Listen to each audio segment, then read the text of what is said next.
have seen what it means to create an office that is unconstitutional and has got no mandate at all. Honorable Speaker, we need to call out the head of public service. NGCDF is not a state corporation. NGCDF is not a saga. NGCDF is an entity created by an act of parliament that stipulates clearly the procedure to be followed in the appointment of the members of the CDFC committee and their procedure for their removal, their gazettement, and the rest. We must call to order that we must stop this excitement. We must stop this stretching of executive powers beyond what's provided for in the Constitution.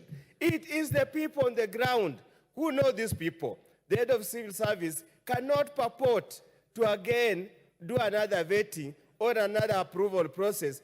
For what purpose, Honorable Speaker?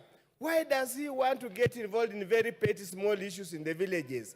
There are more bigger issues at the national level, instead of wasting time hampering the delivery of services to the wananchi of Kenya.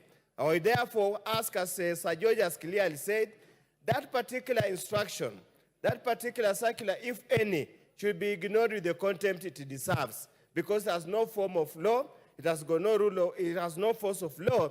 It's just an overreaction and a general an excitement for something that has not happened. With those few remarks, Honorable Speaker, I support the motion and the request by the chair that that particular appointment should not be controlled by the dictates of the head of public service. Thank you, Honorable Speaker.